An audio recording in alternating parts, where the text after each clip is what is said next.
So yun, isang mapagpalang araw po mga kalingap and welcome back po sa ating munting channel. At syempre, bago po ang lahat, huwag po natin kalimutan laging suportahan ang adhikain po ng buong Team Kalingap sa pangunguna po ng ating minamahal na si Kuya Val Santos Matubang at Edna Vlogs at Kalingap Rab. At syempre, maraming salamat po sa ating mga supporters.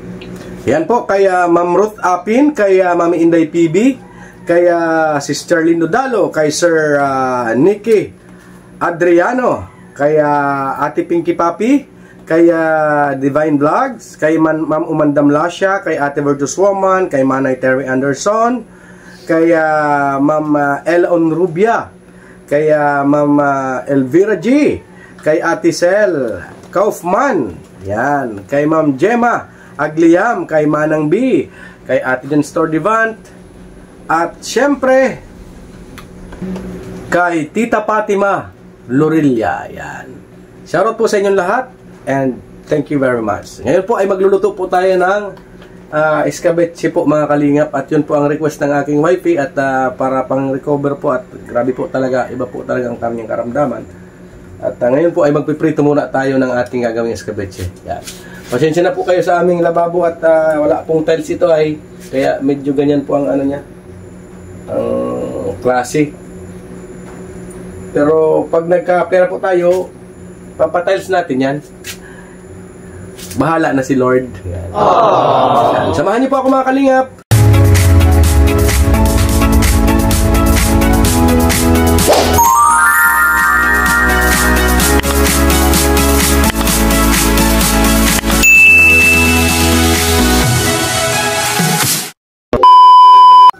Yan, magpapainit na po tayo ng kawali. At may mantika na po siya. Bahari na daw ito. Kami naman pala yung kalaban. Wala kang konsta? Kala ko nga ito sa sorry na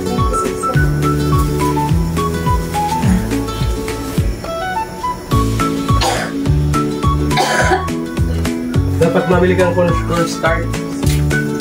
Alam mo yung nakulong sa ilalim. Pinapainit ko lang po itong mantika mga kalingap.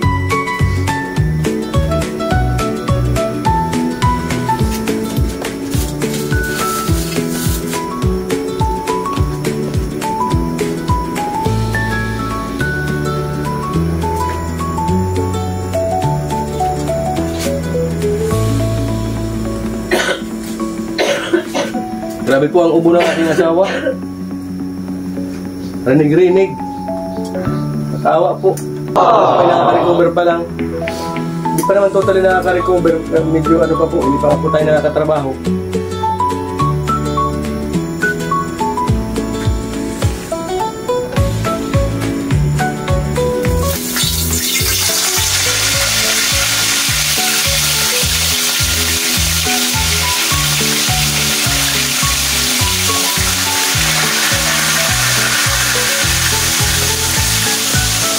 Ngayon po natin yung mga ulo.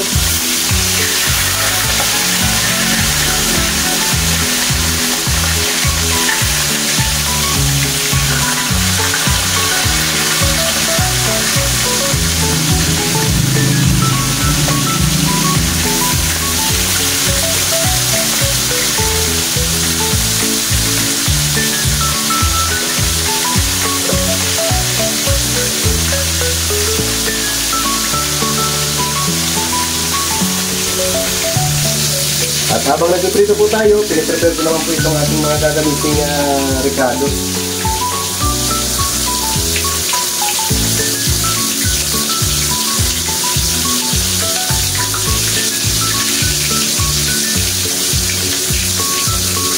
Yan, sibuyas, bawang, luya, ketchup.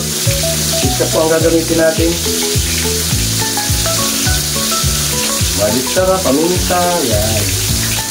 Ito ang gagamitin natin yung ingredients mga kalingap.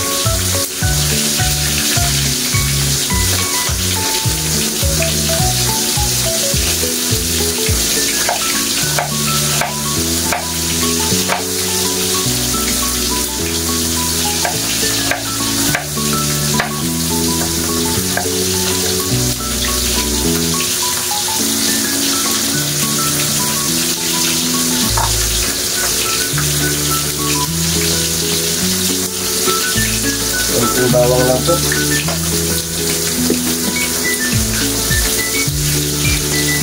Mas masarap po sana nito ay maraming bawang, maraming sibuyas, kaso tipid po tayo sa ano, sa rekado at kulang sa budget.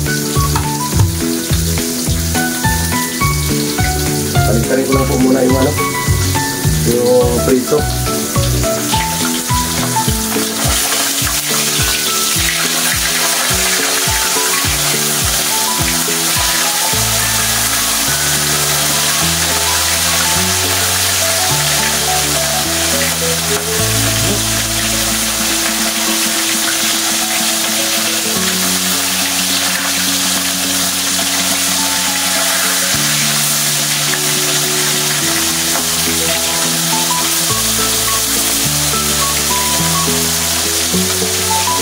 Mahinda na po natin, baka matulog na masyado.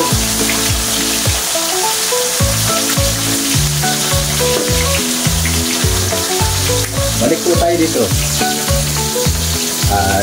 Ganyan na lang, ganyan na lang. Para ano.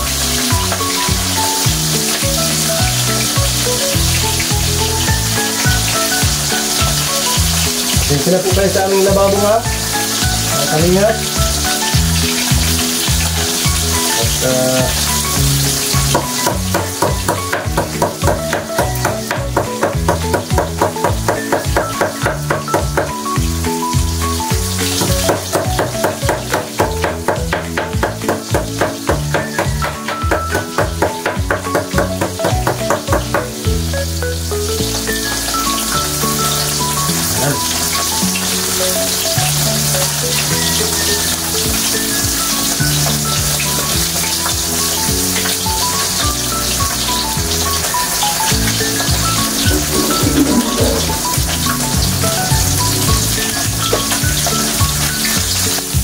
Yan. Pangalawang salang na po ito ng ating prito. At ito na po yung ating unang prito. Unang prito.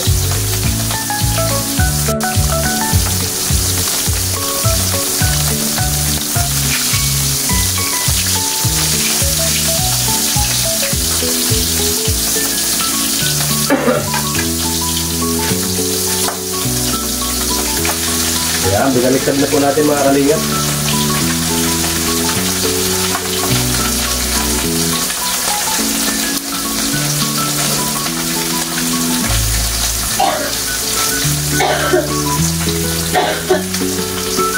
Marami pa ang ulo ng ating wifi.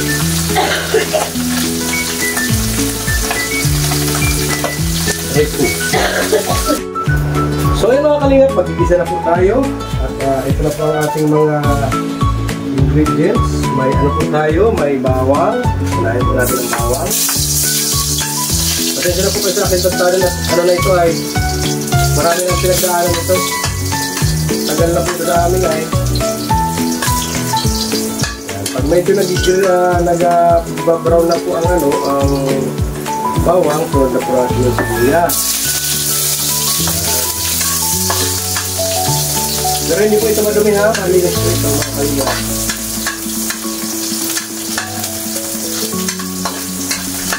At ang luya.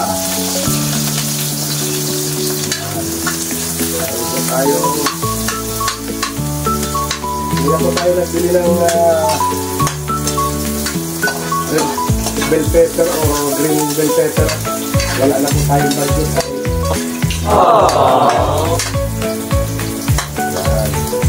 Ganda po natin itong kamatis. Mamaya na po itong silis.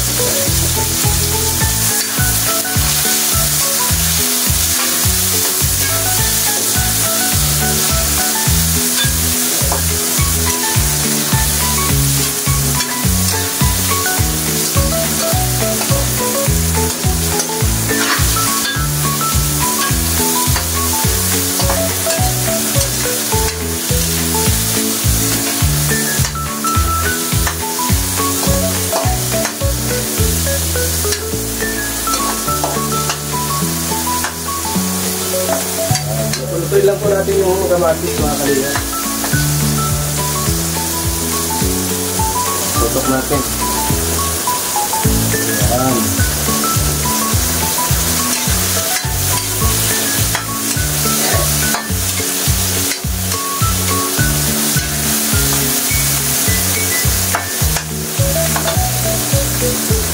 Tapos yung ating paminta. Pamintan dinurog na po. Dinurog ko na po isa.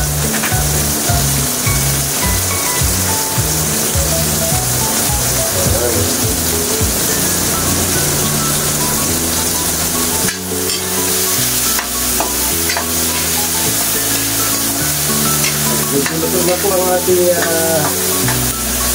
kamatis. Natin yung ketchup. Wala po tayong tomato sauce ay. Walang butas ha. Tapos ko ng butas.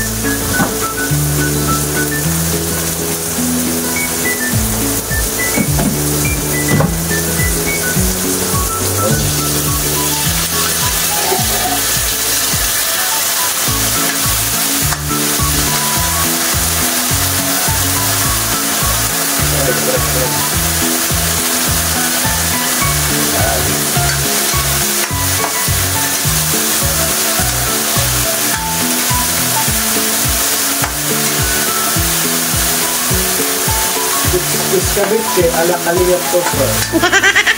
Tapos isang basong tubig. Isang tasa pala, tasa. Hindi baso.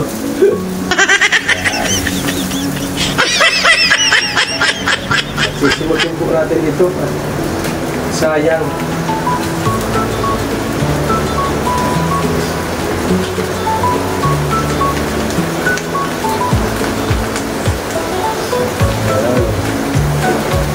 Okay. Pag kumukulo na po siya, saka po natin lalagay yung cornstarch.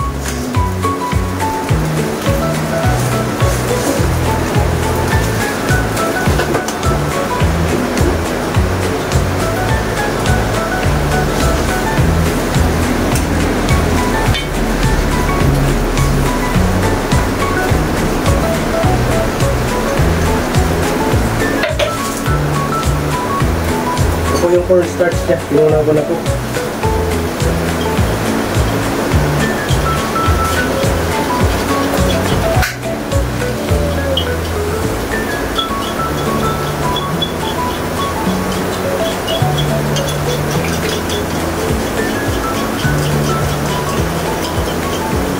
Dapat po ay walang bubuo. Kailangan tunaw na tunaw.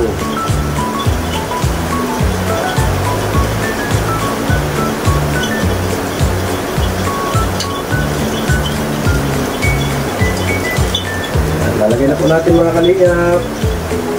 Ay wala pa palang asin. Sorry. Lagyan muna po natin ng konting asin.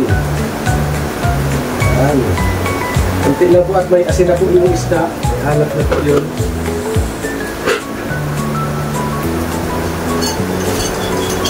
Ayan. Lalagay na po natin itong cornstarch.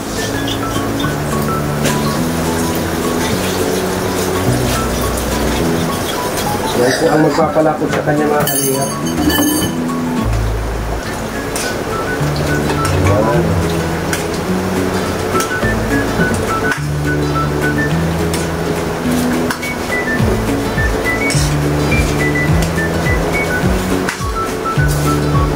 Yan.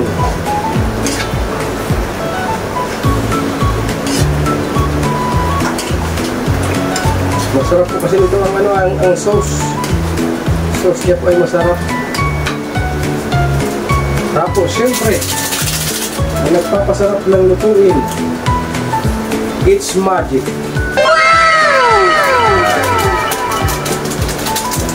At, lagay na po natin yung siling haba. Ayan.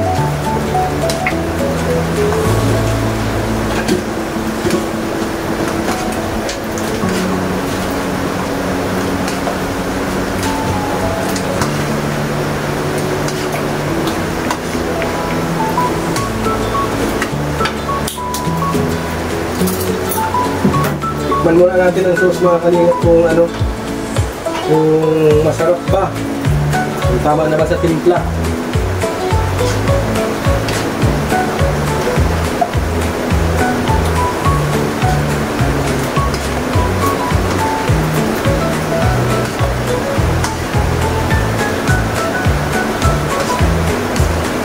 Wow!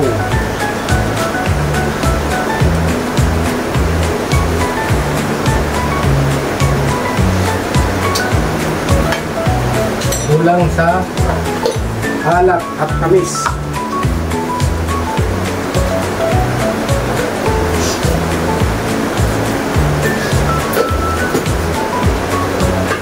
Lagyan po natin siya ng asukal.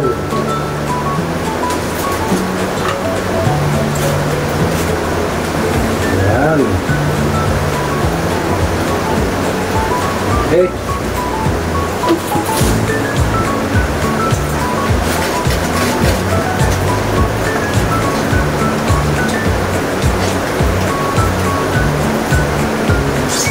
Sarap po, sauce pa lang mga kalingap po. Sauce pa lang ay nakakatakam na.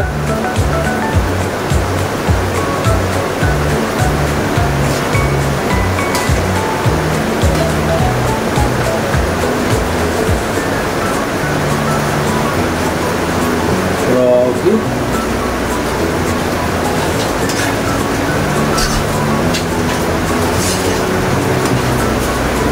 Sauce pa lang po yan mga kalingap. Tignan natin.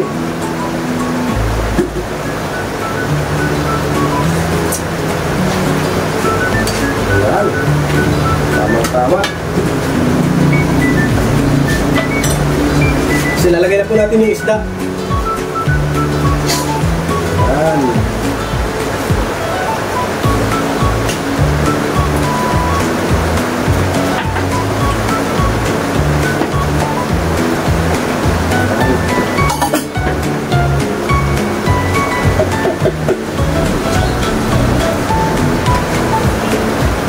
Ayan po natin yung apoy.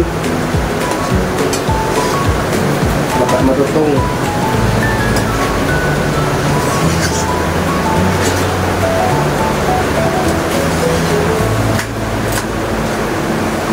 Tapos parang mga kalingap ay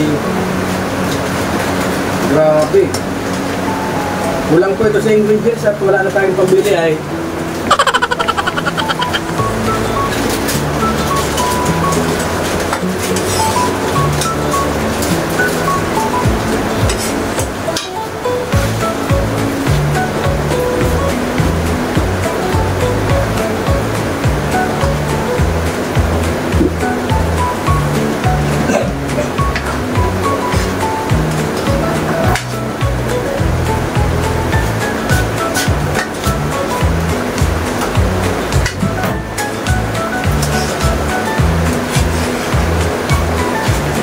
paborito po kasi ito ng mga anak ko, so ng asawa ko ang sauce. Kaya medyo dinami-damihan po natin. Basta masarap po ang pagkatimpla, paborito po nila. Grabe naman po ang ulan dito sa amin.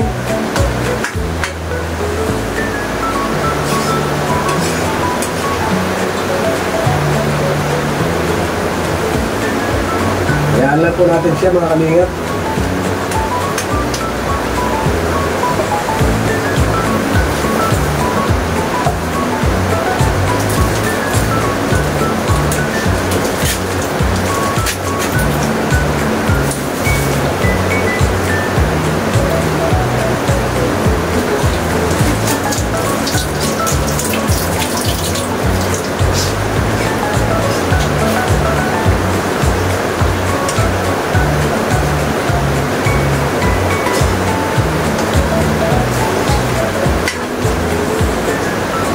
Masarap po talaga pag cornstarch na nilalagay, hindi harina. Lasa mo po yung mais.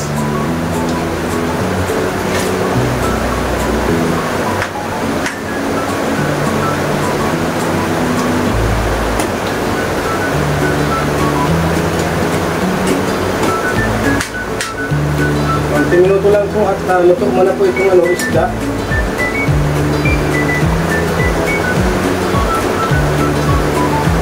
Final tikim po mga kalingap.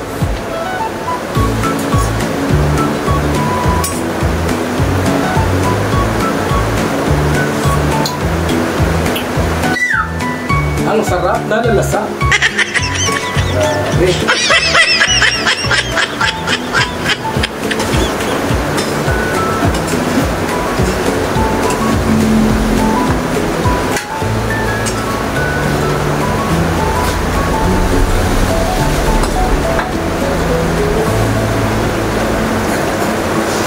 At atin na pong papatayin ng apoy. Luto na po ito mga kalingap.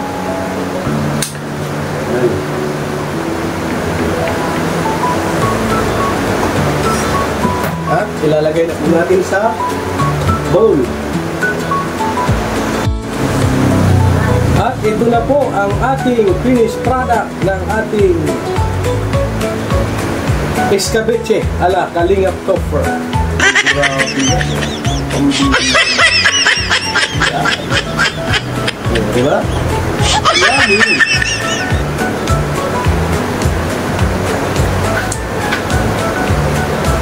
May sa baba po tayong tira.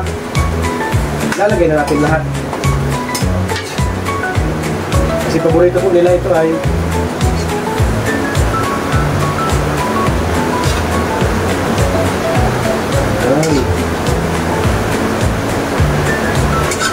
mas maraming luya, mas masarap. Close pa lang po dito ay remate na.